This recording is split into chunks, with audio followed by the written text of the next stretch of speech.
Coming up next, On the Spot. E3 2005 is firmly in the rearview mirror, and GameSpot's editors are here to help you sift through our mountain of coverage. Greg Kasavin, Ricardo Torres, and Jeff Gerstmann will talk about the games that most stood out for them, and every score will stop by to sing along with Jeff in a demo of SingStar Pop World for the PlayStation 2. Plus, we've got 3 world premiere trailers for The Incredible Hulk Ultimate Destruction, Batman Begins, and yes, The Warriors. Can you dig it? We're live and on the spot.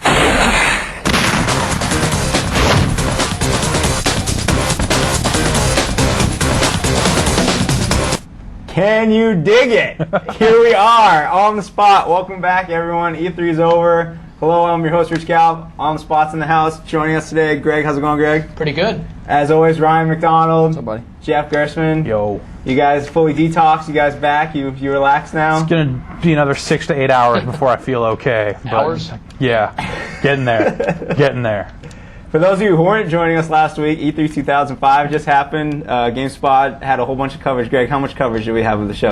I think by California approximations, it would be hella. Yeah, hella somewhere, it was somewhere approximately hella stories. We did a lot more than we've ever done in the past, so which is always our goal going into E3. So it's good. They just got to keep making more games so we can keep doing that. Nice. And they announced some new systems, which hopefully will have plenty of new games coming for it. And right now, we're going to have a nice quick recap. Jeff, we didn't get to talk to you at the end of the show on Friday. Yeah. Greg, we got to talk to you, but it was a little rushed. So now it's our time to be relaxed, to take a nice focused look back, and so yeah, Killzone's awesome. Let's move on. And it's fake. Or is it awesome? Yeah. Is it even real? Does it even exist? Let's start with some generalizations right here. The press conferences. Tell us all about them. Who was in attendance? What'd you see? I mean, the press conferences were, probably the biggest part of the entire show. They kind of always are, really. That's when all the big announcements come out, and it's not so much focused around us getting our hands on games, but more about just hearing what's up for the future. And everyone had a lot of big stuff to talk about the future. It's like Sony started off with, the PlayStation 3, and then just went. The whole press conference was all about the PlayStation 3. Yeah, no PSP stuff. Right, the only PSP related stuff was, and here's how it'll hook up to the PS3. It's like I think the one PS2 moment in the whole thing was a Final Fantasy 12 trailer, which they didn't even properly attribute. So I was sitting there for a second going, wait a minute, are they moving it to PS3? What's going on here? So that was just epic. That was the most epic press conference I think I've ever been to. Microsoft, they had already unveiled their console on MTV the week before, so they didn't have a whole lot of new stuff to say. And then on top of that, I kind of figured that they would be focusing more on games at their press conference, and they really didn't. They focused more on the front end stuff and the features and all the cool stuff that people will be able to do with the system right out of the box. And then Nintendo, of course, focused on a lot of their DS stuff, a very big year for the DS ahead. And then they also talked a little bit about the Revolution, didn't really show anything, but just kind of made some general statements and held up a big black box and said, here's what it looks like, only it'll be smaller, and it actually doesn't look anything like this. This is a prototype, but I'm holding it just like they held the PlayStation 3 at the Sony conference. I'm holding it too. So, there was some interesting stuff basically at all the press conferences. So, as always, GameSpot Complete members, send in your questions while you can, and we will get them answered on the show. We're going to talk about the DS in depth shortly. Right now, let's take some questions about this press conference. Is that okay? Sure. All right, first up, Ron Savoy in Fayetteville, North Carolina. What do you think about Nintendo just showing the Revolution console like that? I was kind of disappointed. Yeah. Sitting there, it's like, especially, having come out of these other press conferences that had a lot more to show. It's like you almost get the impression that they felt they had to show something but didn't necessarily have too much to show. So they held up the box and said, you're going to be able to play all your old Nintendo games on it, which is super cool. But I think I would have rather have seen, some kind of Revolution-based tech demo or, more... Anything. Some kind of product, anything. Like, other than, them saying there's going to be a new Crystal Chronicles. And, of course, you'll see Mario and Zelda. Right. Like, oh, really? You're making a new Mario and Zelda game for your new console. How novel. I was really surprised there wasn't some sort of trailer, maybe even just like a montage of someone playing their old Nintendo games or something. Right. I think what's interesting is there was that kind of leaked fake Revolution thing that came out right before E3. I'm sure a lot of people saw it. It was the whole VR headset thing.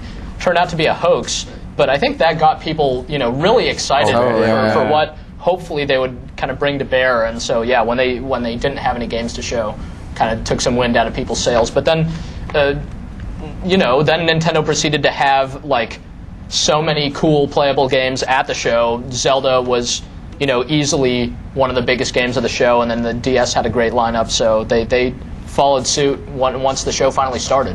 One last question about the press conferences, then we'll talk more about the DS. This is from Mike Nam in Olney, Maryland.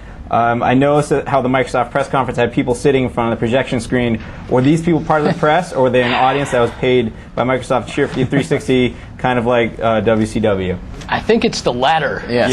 Yeah. Is it really? Yeah, Microsoft. We talked a lot about how incredibly contrived a lot of Microsoft's kind of posturing has been, which seems really surprising. It's like, on the one hand, I totally get why they're going after, the mainstream gamer and people who aren't into games right now. On the other hand, it's like they've built such a solid foundation of Xbox fans, and so I'm just sort of almost shocked that they seem to be going out of their way to like almost alienate those people with some of what they've been doing. It really does seem crazy in a sense, because when you think about the early adopters, the people that desperately want the next Xbox, these are people that are already satisfied with their existing Xbox and want more of the same. Yeah. So to kind of just come out of left field and start pitching to these people that may or may not exist yet is just kind of crazy. Yeah, it's like that stuff, when the system's out, then you say, and you can play chess and video chat, and you can sell T-shirts, and Beat Blaster will be there making digital beats and doing whatever he does. And that's all stuff that doesn't seem like it has to be coming out of the initial announce. And who's sitting at that press conference and like listening to them kind of stereotype these weird gamer figures and going like, that's me, that's the one that I can identify with. It's like, what? These are all people that you'd never actually want to meet.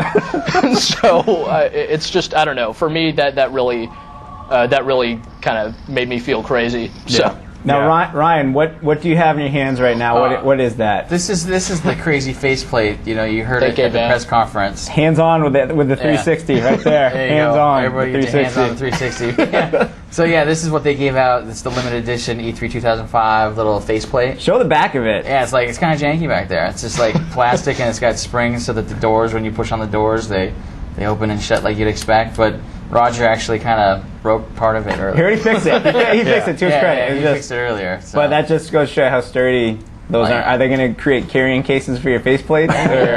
It'll be just like your car stereo. You take it off, put it in the carrying case, take it with you. Well, it's not like you're going to be changing your faceplate every day. Unless or maybe you will be, because exactly. you're part of Generation Remix. You'll have like twin bandoliers of faceplates. How am I feeling today? I'm feeling pretty extreme, man. This one's red and it's got a skater on it. I'm putting this one on. No, but we love the Xbox 360. Yeah, series. Like the game's like Full Auto is a cool looking game, and the controller is awesome. Like the controller feels really great. So. Hopefully they'll start talking more and more about games in the near future, because that's kind of the... That was the whole bummer about... some people seemed to be disappointed with this year's E3 because there was so much of it stacked before the show even started. Yeah. So then when you got to the show and none of that PS3 stuff is visible practically or playable, and there are only a handful of 360 games on the floor, it would have been nice if there was more. You more kind of get there like, oh. Okay, well, Zelda, awesome. Conquer, okay. And a lot of the current generation stuff, a lot of big sequels and that sort of stuff. Right. I was a little surprised they didn't show Perfect Dark. Were you guys? Well, Justin did check it out, but it was behind closed doors. Yeah, the press conference, it was a non-factor there. They got kind of a negative response from the MTV special. My understanding is, that people didn't exactly jump out of their seats like, yes, Perfect Dark. So maybe they're taking that and trying to make it look a little better before they start showing it again or something like that. Cool. Well, now let's talk about what many people around here have said was the strongest lineup of the show, and that was the Nintendo DS. There's a ton of games. You could play a whole bunch of them. Greg, tell us about some DS games that you got to see. I thought the DS setup was that's how E3... I wish that's how all of E3 was, because it was just all these back-to-back-to-back kiosks where you could go up and play the game and go, whoa, that seems like it's going to be a pretty cool game. It's coming out this fall. Great. So it's all the stuff was playable. Most all of it looked pretty cool. I mean, the games we kept talking about were Phoenix Wright Ace Attorney is this crazy lawyer adventure game. It's really cool. They had Advance Wars for DS. We're looking at it right now. There's some of it there. I mean, Advance Wars is Mario just Kart. a game that we want to come back. Mario Kart for DS just looked really cool. The frame rate was really the Yeah, kind it of was, like, standout there. It's perfect. like so smooth. Super smooth. They just had like 8-player Wi-Fi. You'd go up, you'd play it, you'd go, dude, this game is pretty fun, and then go and play some other games. Nano Stray, a vertical shooter. It was good to play a vertical shooter at E3. At E3, For me, it was New Super Mario Bros. Yeah. That was like the big standout game. Them bringing back like a new 2D Mario game is But then- completely insane. And then they're doing all this crazy stuff to it to make it a little more like the 3D Mario games. Like you'll be able to do all the kicks and punches that you could do in Super Mario 64 and wall jump and all that crazy stuff. That game's a lot of fun. The footage that we have of the new Super Mario Brothers, it shows a lot of stuff. Here it is right here. Yeah. There's a Mario and a Luigi on the screen at the same time. Is that one? You will be able to play. They weren't showing that part of the show. Okay. But you will be able to play the game 2-player simultaneous. I don't know if that's going to be the entire game or if it'll just be a race mode or what the deal is, but yeah, that'll be there somehow. And Nintendogs, we had it on the show right before E3. Yeah. We all know it's adorable. real crowd pleaser. Mishaps at the press conference aside. And here is one of my favorite trailers of the show, Trauma Center. Apparently, did you know there's more than one surgery game coming out for the DS? Yeah, there's awesome. already a surgery adventure game out in Japan, and they're bringing that over. How are we showing? This is the gameplay right here. I think just pulling a bullet out and putting another one back in. He's not happy. And here is Yeah. Phoenix Wright. Greg, what can you tell us about Phoenix Wright? I think Phoenix Wright pretty much speaks for itself, actually. You can shout objection into the microphone to object. That's and basically grill conniving witnesses and stuff like that. It's the way has never been this fun. It's pretty cool. And then we should also mention Castlevania DS. All right. Another just really cool looking DS game, and it's like not, as I said at the show, it's like not a minute too soon. It's only too bad that most of this stuff isn't coming out like till the fall, but fall should be really good time for DS owners. Yeah, I think it's going to be really hard for people to not want a DS. By that this point, holiday they season, don't there's already. Gonna be a lot of great stuff out. Now, a lot of these games we were looking at there, those are pretty much being made are they made all by Nintendo? Is it besides Castlevania? Is it a lot of good third party? Yeah, like Phoenix Wright is Capcom. Cool. I mean, Beautiful Joe is Capcom Tell us also. about Beautiful Joe. Beautiful Joe is really cool. Like it's kind of the same basic concept as the other games, except all the powers are different because they're all based around the touch screen. So you can kind of split the screen to move things around on the top and bottom. Like, you basically drag a water sprinkler over to put out a fire. You can like drag the top screen down and do stuff there to flip switches or rattle things around to make all the enemies dizzy. So basically they just kind of came up with a whole new list of powers that tie right into the DS, but also still feel kind of right at home in the Beautiful Joe universe. And that's kind of an interesting feat. You wouldn't necessarily think that they would kind of do that, but it looks really cool. Now, you guys have been playing the DS for a while now. I'm going to be honest with you, I don't own one yet. I don't think you do either yet. No. Right? You don't. But now, what concerned me the most when the DS first came out, I'll be honest with you, I wasn't really worried about them making great games for it because I had total faith in Nintendo being able to do that. It was actually just using the DS. Mm-hmm. It looked a little awkward to hold. Now that you've been using it for a while now, have you gotten used to it? Is there an easy way to play it? Or? I mean, it depends on the game. Yeah. What's cool about a lot of these games that we liked a lot at the show is that their developers aren't like feeling forced to use all these features now. It's like some of these games, the touch screen is totally optional, and that's what's cool. It's like the developers are back to just trying to make good games, and they'll use the touch screen if they can come up with cool ways of doing it, or the microphone or something. But it's not going to be this like impediment to just responsive gameplay and stuff like that. Like in Super Mario Brothers, like basically the touchscreen stores power-ups. So if you want one, you can touch it and it'll drop down onto the main screen. But then it uses the dual screen by whenever you go into a pipe, the action changes down to the lower screen and then back up again. And Sonic Rush is kind of like that Rush too. has that too. You have these big like roller coaster things spanning two screens, so you'll like run straight down the level and end up in the bottom screen. So it is sort of a gimmick at that point, but it's pretty cool, and it doesn't like get in the way of you being able to control the game and have fun with it. Right. Because the basic controls on that system are totally solid. Yeah, unless you're trying to play a driving game. Well, there aren't any of those. Well, yeah. I got one question that kind of rolls into the Nintendo stuff we're talking about. Chris out of Clearwater, Florida wants to know, who is the Game Boy Micro for? Those people from who the SP is too big, he doesn't actually. Image-conscious gamers, right? That's according what to Nintendo. Nintendo's saying. Yeah, it's kind of weird. I mean, the thing, like, my first impression of the Game Boy Micro was like, if they sell that thing for $39, I'll totally buy it because it seems cool. But I mean, I've said many times before that like the GBA SP is just a fantastic system, from the form factor to a lot of the games for it. I actually am. I don't like to carry. I wouldn't be caught dead like playing my Virtual Boy out in the street or something like that. But like a GBA is totally discrete, so I don't really necessarily immediately get the point of trying to make it even smaller. It really seems like it's just designed like someone just like read message boards for a while and said, "Oh man, people want a system that looks cool." So we need to make something that looks more like the a iPod cell phone. or a cell phone. Yeah. So they just went and made this small system, and if it's wood really paneling cheap, on it. that's cool. Doesn't that thing have interchangeable exchangeable faceplates? faceplates. Again, that. Generation Remix Wood demands Wood panel. faceplates. Retro. It's crazy. Like and on top of that, non-CGI the Micro won't play Game Boy and Game Boy Color games, so it's actually less functional than the previous GBAs. Right. Which is, I don't know, that's kind of weird. I mean, not like I'm going back every day and playing those old Game Boy games anyway, but I think the whole thing's kind of moot because what GBA games are coming out? They showed a handful there, like Mario Tennis Advance, Donkey Kong Country 3, but there was no like GBA game at E3 that you were like, oh man, I gotta go get a new Game Boy so I can play these awesome GBA games. It's like they're clearly focused on the DS at this point, and it just seems crazy to come out with another GBA. Did they say when the Micro's coming out?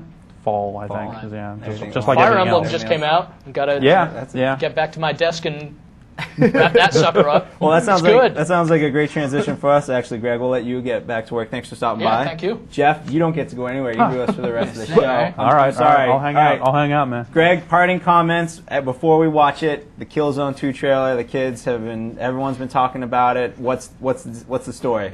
People have to chill and just accept it as a really cool-looking trailer that Sony is saying is suggestive of what the PS3 can offer.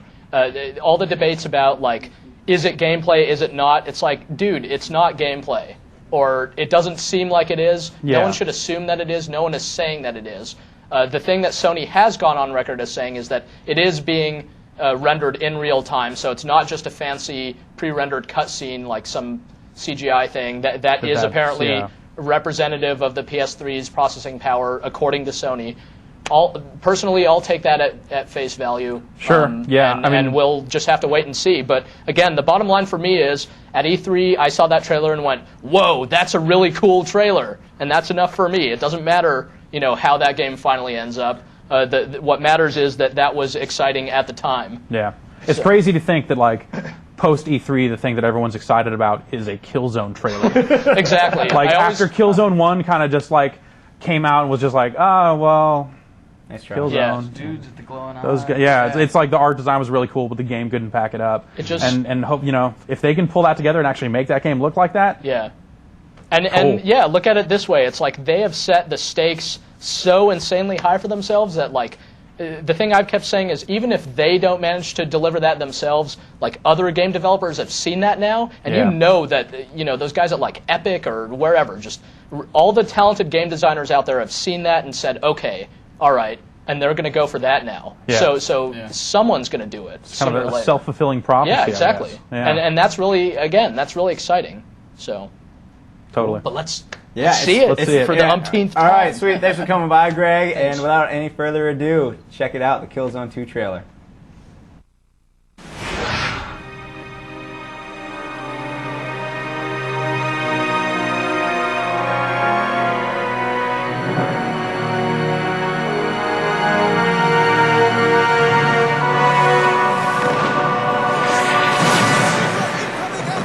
Hold on tight. Okay, listen up. Aim straight. Keep your fire low. You're too close. Move away. You're going to be in a line of fire.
And that is a very pimp trailer. I gotta tell you, it's definitely in the running for best trailer of E3, which the Best of E3 awards coming soon, obviously. Stay tuned to GameSpot for more of that. But without further ado, if you tuned into our live coverage of E3, and I know that you did, you'll notice that on Friday we had a demo of SEEE's SingStar Pop World, which is a sing-along game. And Ryan and Lauren, bless their hearts, who had a very long E3. Unfortunately, their vocal cords are a little strained, and they didn't really sing as well as they could have. So we wanted to give the game its due because it looks like it's fun. So we have Jeff is still here, obviously, and our own Avery Score, Mobile's editor, here to sing In Your Eyes by Kylie Minogue. Take it away, gentlemen. This one goes out to all my people out there.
How'd we do? All right, what do we got? Oh, you're rising. I'm a hopeful. You're a hopeful. I'm already on drugs. Gentlemen, thank you so much for performing that. That was really nice. The show will continue. Avery, thanks for coming by. Jeff, nice singing, man. That wasn't bad. Good. I ended up listening to that song actually kind of a lot during E3, so I was in practice. That was really good. But now we must move on, yes, because right now on the show we have the first of 3 world premieres. First of 3? First of 3. We're having 3 world premiere trailers today. The first one I'm extremely excited about. I just saw the movie last night, so I know more about it, and it's a fun movie. Without further ado, here it is, the world premiere of the trailer of Rockstar's The Warriors.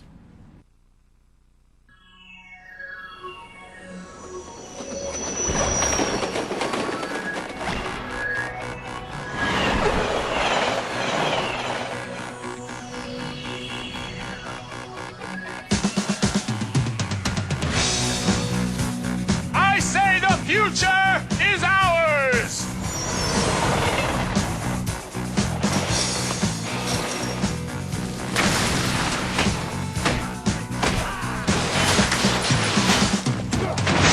One gang could run this city.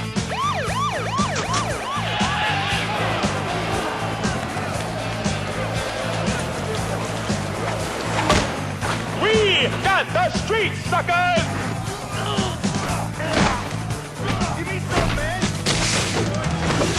The Warriors, coming October 2005. This product is not yet rated. Can you dig it?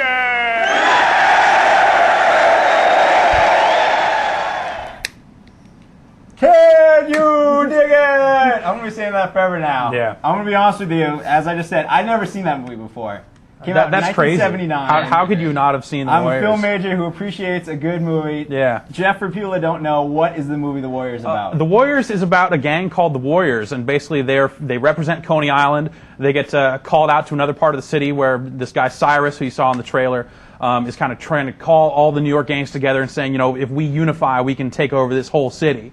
Of course, someone's not quite down with that, so Cyrus gets shot. And then the murder gets blamed on the Warriors. So then the Warriors have to make it all the way back to Coney Island in one night, and every gang in the city is out looking for them. So it's actually, the whole movie is really structured like a video game because they're going through different gangs' turf, so you have kind of different enemies here and there, and they're always just getting into scraps and getting into trouble. So it seems like it's a perfect game to kind of adapt for perfect movie to adapt for a game because it's like, the movie totally structured like a game. And we'll have more details on the game as soon as we can, but for right now, that trailer will be up on the site shortly, and you can watch it again and again and again. And what has me the most excited about it, as being a film guy and loving movies, is that a lot of the shots in that trailer, they're taken straight from the movie. Shot for shot. Shot for shot. It look exactly the same. Yeah. So the one I remember though, the one with the guy with the bald head, Toron, that's like The Wanderers, right? There was another movie that came out around the same time. Yeah, Totally different movie. Totally different. This is The Warriors. I remember both of them being pretty The cool. Warriors had the guy with the bottles on his fingers. Unlike the baseball players. Yeah, the baseball Furies. Baseball Furies. Totally. Roller Real skates good. and baseball bats. I'm way and into that. James Remar as Ajax. Oh, James Remar and the other guy, David Patrick Kelly, as the other guy, as Luther, as Luther, yeah. Hell yeah. Who you both see later on in 48 Hours, another Walter Hill film. Of course. See, film major coming through right there. Yeah. I'd like to thank my friend Ben for helping me out with knowing all that before he came on the air. Before we move on, I have a couple questions about SingStar, if you guys don't mind. Sure. Is that cool? Hit 'em. Justin in Omaha, Nebraska wants to know how many songs are available in this game and how many is actually and how many are really good songs. I can say that there's 30 songs, and they got stuff in there like Beyonce, Crazy in Love. I know you like that. Sure. They've got. But is any of this stuff actually going to be in the U.S. version of the game? They're Because I know saying, this version we just saw was the PAL version, so a lot of the songs are kind of centered around the European market. This game's already out in Europe too. Yeah, Yeah. it's out in Europe. She, our good friend Paulina from the Sony Computer Entertainment Europe, she was telling me that most of those songs, if not all of them, are actually going to be in the U.S. one. Huh. Which is kind of crazy, It's like No one's going to know what half those songs even are. Yeah. So, like Girls Aloud is in there, and those of you in Europe probably are hearing me say that and you go, oh. But yeah, Girls Aloud is in it, and no one here knows who that even is. So it's kind of crazy. The ones I know, I was kind of into, and I did sing before you guys got on. Was like Blink-182, Sure. What's My Name, or What's My Age? Yeah. Eric B's in there. Eric B. and Eric B. Rakim's in Rakim, there. yeah. Yeah, it's like the lone rap song. Yeah, totally. Yeah. So they got some stuff in there. Yeah, there's some neat stuff in there already. Yeah. It's Outcast, but it's not as That's Outcast. Cast Roses. They Yeah. consider they consider rap anymore. Or, That song's not really. No, it's just- there's pitch to that. So.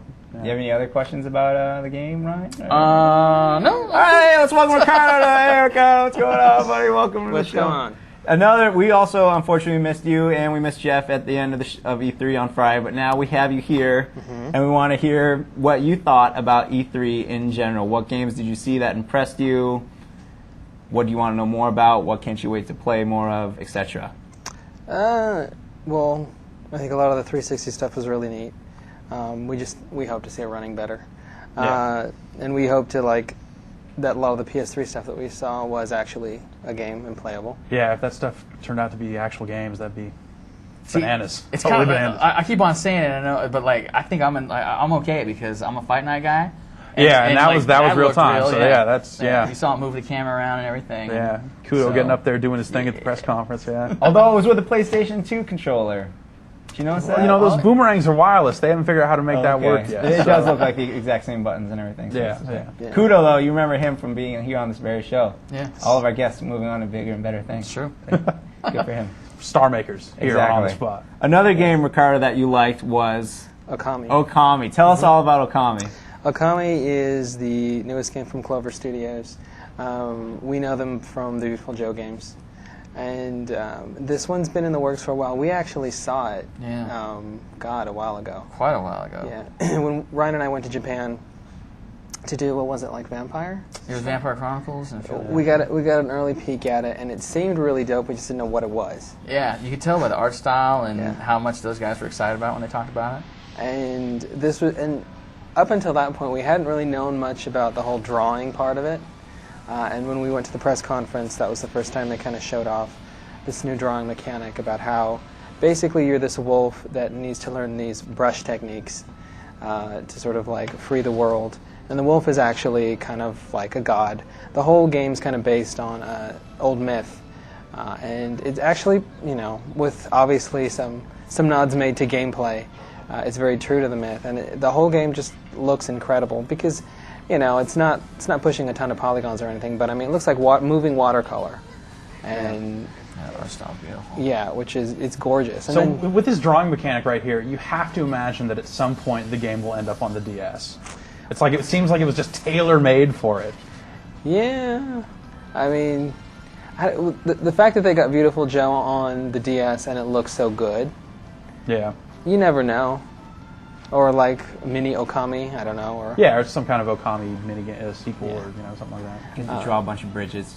Yeah, but it's just a really cool game, and the thing that really struck us about the talk that they were giving at Capcom's Producer Day, which I think we've got some of it up on the site, is that Inaba wanted to make like a healing game, and the whole game is kind of geared towards you like restoring peace to the land and like saving people. And there's like towns in Peach Seeds and stuff that you have to free. Not saving those dudes though. Yeah, There's bad people that got to go down. Yeah, they're getting saved too. Yeah. The hard way. Pushing up the daisies there. Yeah. The one question I have is like, Okami means something, doesn't it? Like the actual term, does it mean something? Well, that means I'm pretty sure it means wolf in Japanese. Wolf in Japanese, but that particular that is like some kind of god or something. Yeah, right? don't make me say the name. Okay. It's like, What's his name, Ricardo? it's long and it starts with an A and it ends with a U. They showed it in the text of the Okay. trailer. And if you want to see the name and try to figure out how to say it yourself, you can watch the trailer after the show. There you go. All right, cool. And what else? The DS, I think Yagal talked about, had a great show. And it was good to see like that real quirky Japanese stuff that's been kind of missing. Yeah. Like make a fierce return this E3. Totally. The people have been just kind of worried to just kind of take these kind of risks, and now it's like Trauma Center and Phoenix Wright and all this stuff. It's awesome to see. The DS is kind of this system that people aren't afraid to kind of take a chance in North America with. Yeah. And then, Gunstar Superheroes, Yeah. which was great to see back. It's nice to see that like 2D is still finding its own groove on the GBA, and even the DS, because I mean there were some games that were like sort of 2D on that too. Yeah, Sonic Rush and Mario. Yeah. Like that was another really good one. I mean, Sega actually had a really good show. Yeah, Sega really did have a good show. Full Auto was kind of the premier Xbox 360 game, I think, of as far as like playable stuff. So they're kind of leading the way with that stuff. They had their like weird next generation theater. That's what I want to ask Yeah. about. Now, Ricardo, did one of you guys get to see it? The next gen trailer that I have not seen yet. Have you seen it yet? No. No. So tell everyone who hasn't seen it, what's it all about? How's it look? So the next gen theater was like broken up into two sections. And if my sleep deprived state can get it right, it went like there was a section on Condemned, right, which was the B-roll that we've seen. There was a section on Full Auto. And then there was a new mech game that they showed off, which, man, I hope I get the name right. I think it was Chrome Dogs. Yeah, I think that's. I know Dogs was in the name. Yeah. Okay, good. So it was Chrome Dogs, and it's not like metallic dogs. It's big mechs. And they just had like a scene of some mechs kind of stomping around, shooting stuff up. It looked really cool. It was interesting because the camera angle almost made it look like miniatures. Oh, weird. Yeah, it was kind of neat. And then after that, they did like a dramatic pause, and they said that they had some tech demos that they were going to show that were sort of indicative of some things that Sega was working on. And so they showed an absolutely rad Afterburner sequence. Oh, wow. It was Yeah, just great. that looked really great. Like if they could just release that at launch or something, that'd be cool. Whatever. It's like Okay. I'm sure Yeah. people are going to hate on it because it just looks like amazing looking Afterburner, because the gameplay seemed to be about the same. But Yeah. you could do worse. Yeah, I mean, that's better than the Sega Ages remakes that have been coming out for PS2. Yeah, well, obviously, thank God so. they did all that in one disc, and you just know. Yeah. But then there was more than just Afterburner, Yeah, right? and then after Afterburner, there was, I don't know if y'all talked about the new use of zombie technology in the next No, we've generation. not talked about zombies yet. Please. Well, we had the Capcom thing. We saw Dead Rising. There was Yeah. a trailer for it, and there was a entire mall full of zombies that were moving, and the camera was really big on showing tons and tons of zombies. And then, obviously, Capcom and Sega didn't talk, so they didn't agree to show hella zombies in everything they did, but it just worked out that way. yeah. Then in the Sega booth, they had basically what looked like a tech demo for House of the Dead. You saw hella zombies. Yeah. And a crazy boss that just looked like, totally an abomination. Yeah, and that's very much in the House of the Dead style. So, yeah, hopefully that'll turn out to be a full game Going at to some be a point. keyboard peripheral for the For 360. typing of the Dead. We can 2. only hope. God, that would be great. Typing of the Dead that'd be 360. Yeah. Oh, that'd be awesome. Then after House of the Dead, there was Virtua Fighter.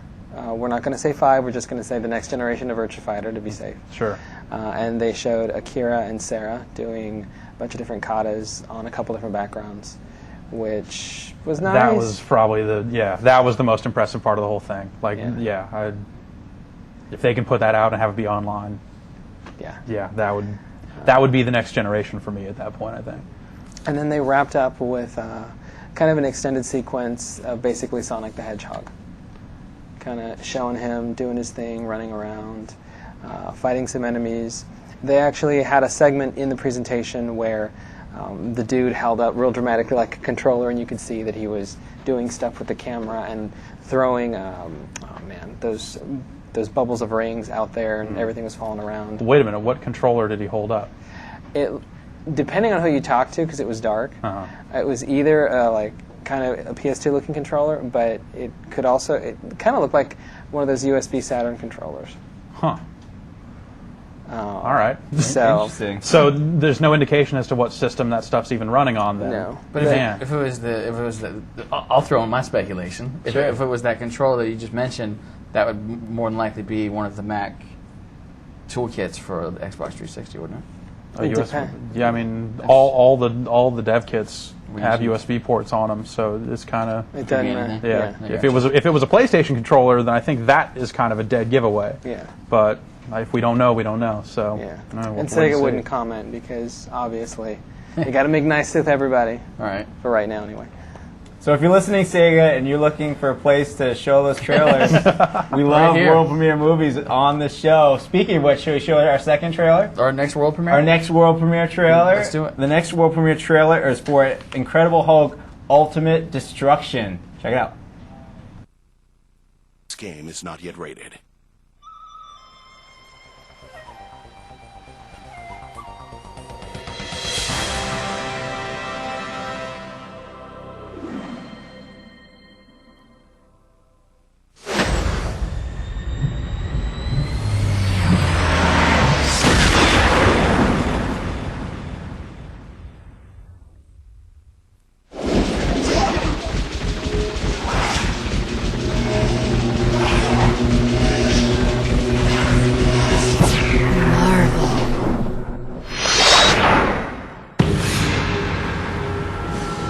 There's a thin line between good and bad. I walk that line every single day. My name is Bruce Banner. I'm not a person anymore. I'm the Hulk. Fast mover inbound. Take him out now. His inner demons are trying to conquer him. I got him. The military wants to destroy him. Hit him with everything you got, boys. But his power is his greatest weapon. Now, in a race against time, the Incredible Hulk is on an unstoppable path of rampage. Using the world as his weapon and creating the ultimate in destruction.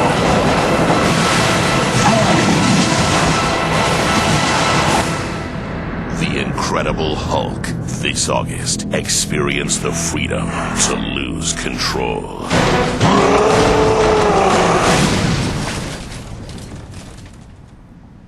And that was the Incredible Hulk Ultimate Destruction coming out when, Ricardo? Right now we say fall. Yeah, exactly. Fall of 2005. Yeah. I meant to say earlier Warriors. According to our site right now, it says October. Yeah, that's what they're saying. Yeah. Cool. Can't wait. Can't wait. That game looks good. I think if you put a Marvel character in a city and let you wreck things, that's especially if it's the Hulk. Especially if it's the Hulk, let him pick up giant hamburger signs and crush cars with it. But that's cool and all. But where is the Hulk game based on the TV show?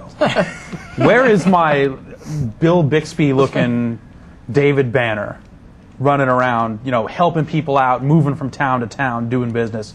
Where is Mr. McGee hot on his trail? Where is you wouldn't like me when I'm angry. It's like all the TV show's better than the comic. Man. I've got a question for Ricardo for it. Sure, bring it. It's for Akami. This comes from Cryathon out of New Jersey. How does the ink brush mechanic work with the controller? Does the game pause to draw, or do you need to use the right analog stick while in action? Basically, you hit one of the triggers, and then the brush comes down. And then you sort of steer it where you need to be, hold down, I believe it's X, and you sort of like paint on the screen. Sometimes you just have to do like a dot, like when you're sort of like restoring the stars. Or if you're building like a bridge, you need to hold it down. And then when you let it go, your creation is done. And it does pause when you... Yeah. Because the whole, it's cool because the screen kind of flips back. Sort of like a sketch pad. Yeah. I have a couple questions right here, just in general on the next-gen consoles, like from Joe in West Warwick, Rhode Island, and Thomas Martinez in California. That's the show me state. Yeah. How much do you think the next-gen systems are going to cost? Can we guess? Are we... $299, man. Is it Come on. expensive? To be safe, start saving now. Yeah, but whatever. I mean, they're mass market items. Microsoft is coming out and saying they want 1 billion people to touch the Xbox 360. You can't sell a system for $500 with that goal in mind. We'll find out. I guess so. But, you know, yeah, whatever. It's like losing money on a console is nothing new. As the stakes get bigger and bigger, I think that Sony and Microsoft are both going to be plenty willing to lose more money going in for this battle. So I want to see what it's all going to do for HD TVs, because my 19-inch Trinitron is looking a little old, and I'm about getting to that point where I need to get a new TV, and I can't get an HD TV right now. Those things are stupid expensive. So. How do you think? I bought one last year, and now I have to not only get one more, but 2 more, because I need 2 TVs that support 1080p, so I can go 32:9 crazy panorama PS3 action. Right. So hopefully there'll be enough sales generated from this that HD TVs will drop in price a little bit more. The entry-level HD TV is actually a lot more affordable than it was even a year ago. Yeah. So it seems like this holiday season really could kind of be the year where you do start to see a lot more HD penetration. It's like that kind of thing where it's like they've hyped it up so big that it doesn't seem like you want to settle for an entry-level HD TV. You know, it's like. Well, the one thing, here's maybe a route you want to go, is like they make those ones that are about 23 inches, and they're about like $1,000, $1,100. You can get those anywhere in that range. You can get, obviously, the smaller, the cheaper. But the cool thing is those will act as a computer monitor and a small TV. So what you can do is if you need a computer monitor time in the future, you know, instead of just bite the bullet, pay a little bit more money you probably would have, but then it doubles as a little screen that you can play your PS stuff. And here I thought you were just going to endorse projectors all over again. Or you could just get 2 crazy projectors and have 32:9 on a wall. Your garage and your neighbor's garage all at the same time. Right on. Listen, we should do that. On. The one thing I really want to do still is I want to get 3 projectors, and I want to get Forza, and I want to do the crazy thing where I match it up. So it's like 3 projectors, so like the seam is like seamless, and it kind of comes around like a hella play that game. I could see that taking you like all afternoon. Oh, dude, I'm gonna do this. And I can see him doing it. That's a 3-day weekend coming up, man. Exactly. Call me when you got it set up. Yeah, the whole thing about the TV, the HD TV thing is Microsoft seems like they've been really good at knowing what's coming. Totally. Because everybody made fun of them with Live about, it doesn't Not support having dial-up, doesn't support dial-up, and then, they've got like 2 million people. And to hear them talk about the HD TV stuff, you remember they were like, those guys over there are like stockpiling them. They're trying to build as many as they can because they know the price is up there, and they want penetration. They want people to be able to have that stuff. So suppose they're just building them like crazy so that they can, drive the price down just from sheer volume. Do it. Yeah. Make it happen. Good to go. Dale Martin in Stratford, New Jersey. Do you think backwards compatibility is overrated? Totally. Do you? Yeah. I knew exactly what you answered that. Dude, like when the PS2 came out, it's like, what did everyone do? They put like 3 games in it and went, yeah, this totally loads PlayStation 1 games. That's cool. I'm going to play all the new games that I have now. I mean, that always seems like a bullet point for parents. Well, it's like it's a bullet point for people that aren't us.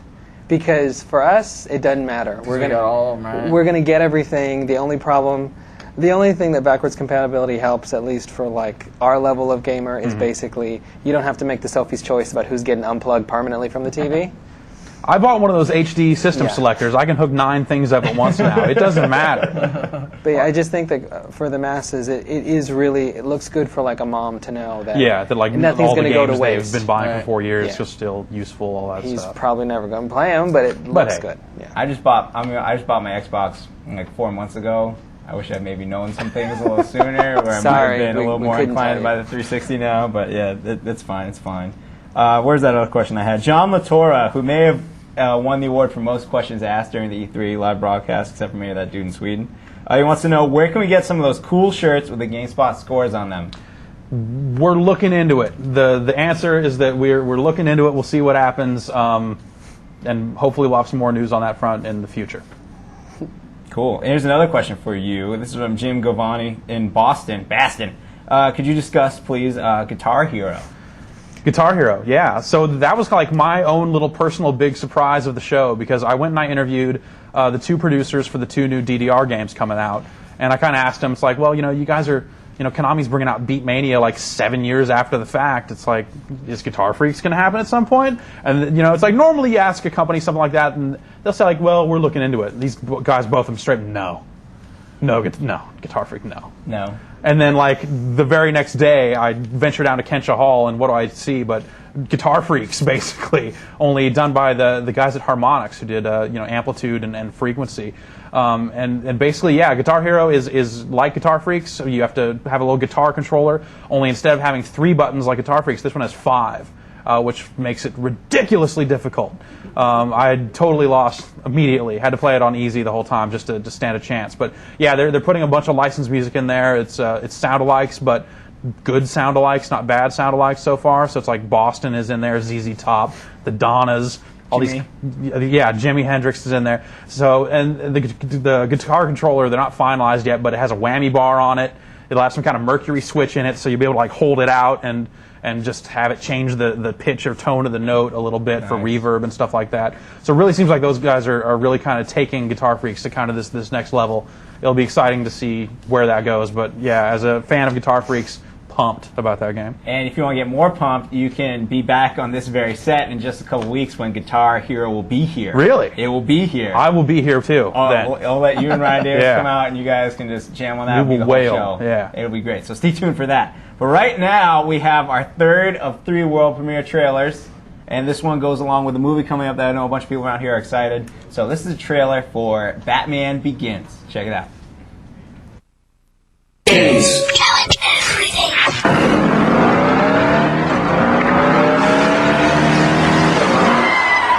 So what do you think? Does it come in black?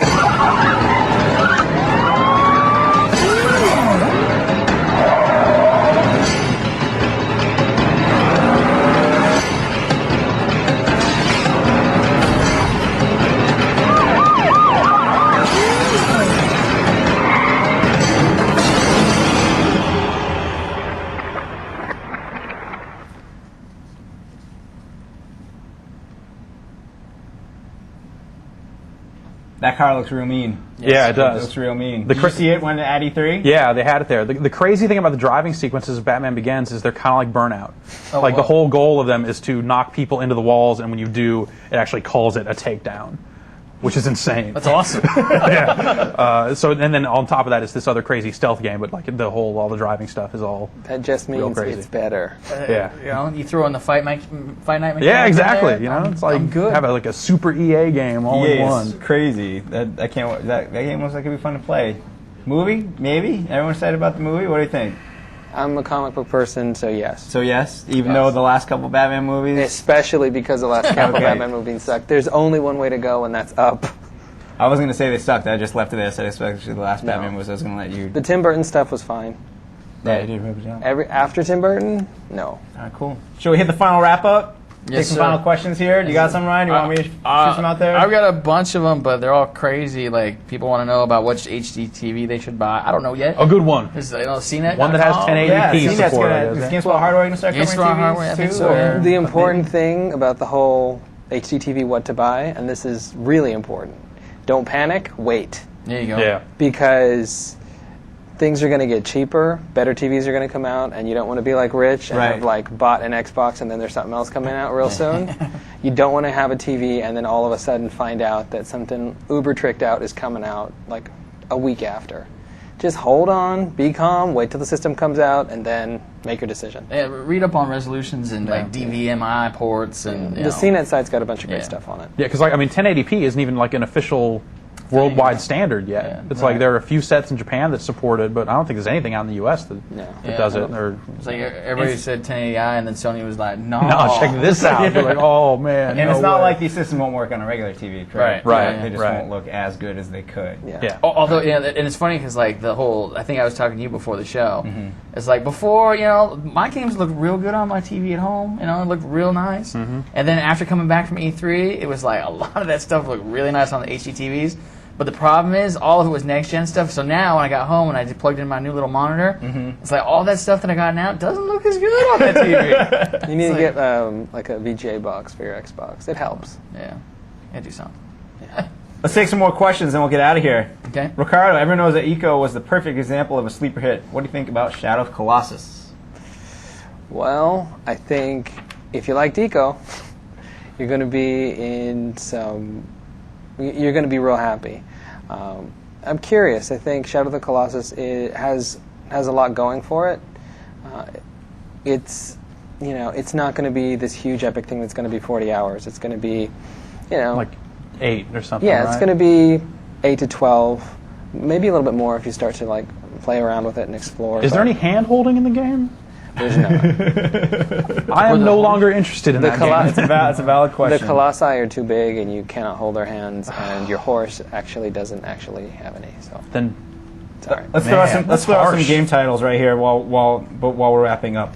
Black looked really cool. Good stuff. Yeah, they seem like they're doing some interesting stuff with the genre, trying to kind of bring that kind of Burnout vibe to a first-person shooter or something, where you're able to just blow up everything. And I think probably the most impressive part is that all that stuff we saw was running on a PlayStation 2. Yeah. Which, looked real good for a PlayStation 2 Don't forget game. the gun sound. Yes, and gun porn also. Yes. Apparently very big. I got another question here. Sure. This one comes from Michael in St. Charles, Illinois. He wants to know, so guys, when is the new GameSpot E3 2005 documentary going to be due out? It's going to be due out the exact same time as the E3 DVD, and the details of that are coming soon, correct? Yes, and it's like we're going as fast as we can. There's guys like right on the other side of the wall over here that are just like day and night going at it, so it's going to be sooner than it was last year. Exactly. So we're saying like end of June you'll hear. You'll actually hear stuff like the next few days. Yeah. But you should know that it'll be. And if you're impatient and need something to go with your HDTV that you're buying right now, yes. I'm pretty sure there's already a product for it on EVGames.com. Oh really? I think so. That's awesome. Go looking for it. Right. Yeah, you could pre-order it now. Yeah, you totally can. All right, more games: Burnout Legends, Burnout Revenge, Sweet. Sweet. Should I say right on? Yeah, those games. Yeah, I tried forcing it in earlier, but no one heard me do it. So, sweet. All right, cool. You better get to it because I've got like literally in the last 5 minutes. So like when you started to say wrap up, it's like everybody started pouring in with questions like, but wait, what about the Zelda stuff? You mean this stuff right here? I do mean. I got these in my hand right here. Now, Ryan, you were part of the live demo that where these are given away. Yes, sir. They are the trailer for Legend of Zelda: Twilight Princess on DS cartridges, autographed by who? Mr. Enuma. You can see, look at all shiny and everything. And the trivia question was, during the demo, there's a beehive. Yes. How many bees are in the beehive? And we have a clip of it right now. You can find on our site. It's one of the many, many Zelda gameplay movies. Here it is, right here. Oh man. There's the beehive. Look at You those count bees. that? You count them? 1, 2, 3, 4, 5, 6, 7. I love bees. Yeah. I love bees too. We had like 500 plus entries for it. We had a phenomenal amount of entries. The correct answer, are you ready? We had 4 people get the correct answer. Oh, did you tell them about the one? I'll tell them about that guy in a second. The correct answer, Thomas Martinez of California. This is going to be interesting to you. The correct answer was 21.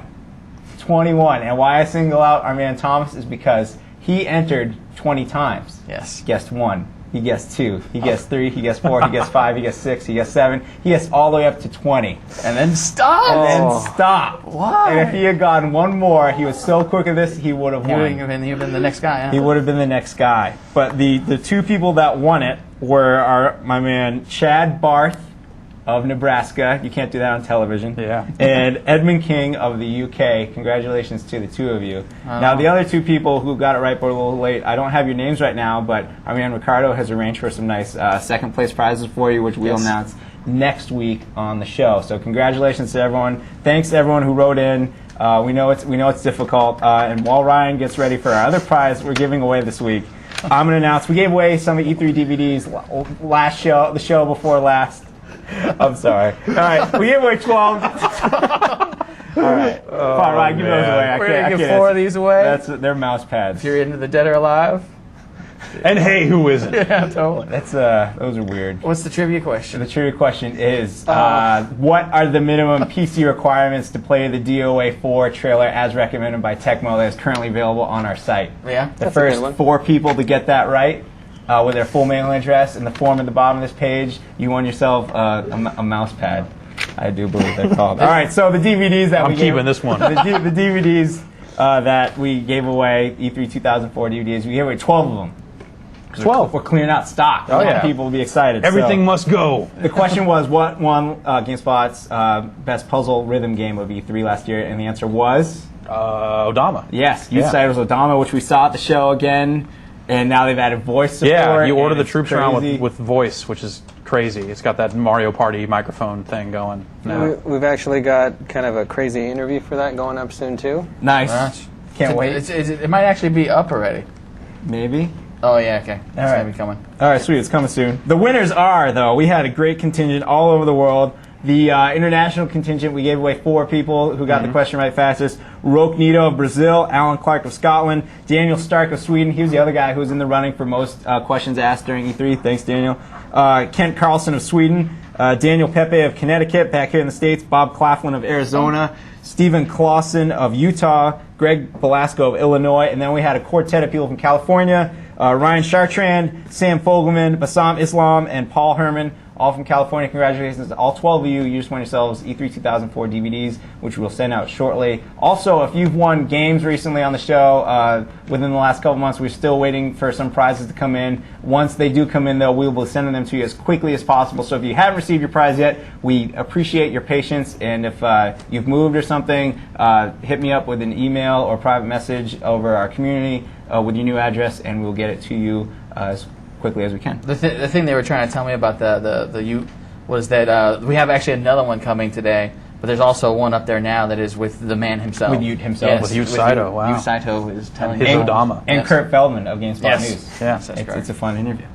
Great, so that's our show. Excellent. We're feeling good? Yeah. We're Yeah. good. We're ready to detox, get our DVD done, get the awards out there. Big 3-day weekend coming up. Yeah. Yeah. That'll be nice. We'll all go to Ryan's house, play Forza. There we go. projection Yeah. screens. I'll have it going on. I'll make some steaks. It'll be awesome. Nice.